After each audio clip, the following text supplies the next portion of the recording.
5 August Ashulia থানার সামনে আমার একটা চোখে গুলি লাগার পরে আমার চোখটা একবারে ড্যামেজ হয়ে যায় এবং চিকিৎসা করার পরে গুলি বের করা হয়। এখন বর্তমানে দেখেন চোখটা আমার পচে যাইতেছে, সাদা হয়ে গেছে।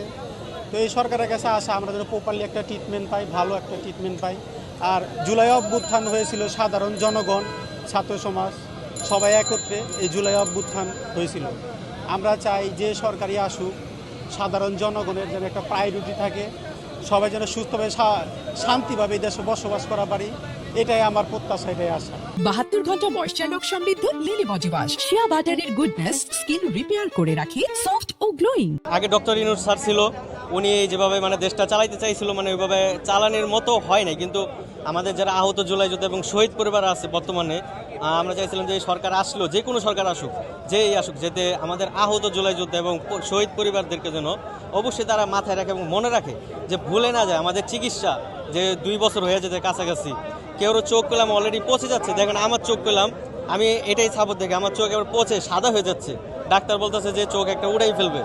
এই যে ওর চোখও দেখেন, ওর চোখে পুরো সাদা হয়ে গেছে। আমার হাতে শরীরে এখন অনেকগুলি স্পেন্ডারে ভরা, যে কারণে আমরা লজ্জিত, আমরা ভালো মতন ট্রিটমেন্ট কোনোভাবে পাই নাই গা, এখনও পাচ্ছি না। সরকার আসছে, তারেক রহমান স্যার ভাই আসছে, উনিও যেতে আমাদেরকে দেখে।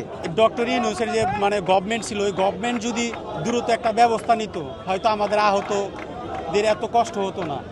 অনেকের ভাই আছে যে এখনো হাত পা পয়সা যেতেছে, যেরকম আমার চোখটা পয়সা যেতেছে। যদি ওই গভর্নমেন্ট যদি দ্রুত একটা পদক্ষেপ নিত, আমাদের এই পর্যায়ে আসতে হইতো না, আর আপনাদের সামনে এই সমস্ত কথা বলতেও হইতো না। যে বৈষম্য এটা আন্দোলনে দূর করার কথা ছিল, এখনো 90% মানুষ যাওয়ার পরে 10% গেলাম আবার ফিরে আসছে। এই যে দেখেন বিভিন্ন জায়গায় কইলাম যে আওয়ামী লীগের অফিস খোলা দেওয়া হয়েছে অলরেডি, ওইখানে তারা কি ব্যবস্থা নিচ্ছে, নেয় নাই। আজকে শপথের গ্রহণের পর, এই যে নতুন সরকার শপথ গ্রহণের পরে আগামীকাল থেকে দেখা যাবে যে বাংলাদেশে কি সৃষ্টি হয়। যে ওই আগের মতনই স্বৈরাচারের মধ্যে যদি ব্যবহার করে, তাহলে তার পরিণামও ভালো হবে না। কারণ আমার হাদির ভাইয়ের বিচার অবশ্যই করতে হবে, যদি না করে বাংলা জমিনে, তাহলে কাউকে ছাড়তে হবে না, এবারকার যেই হোক না কেন।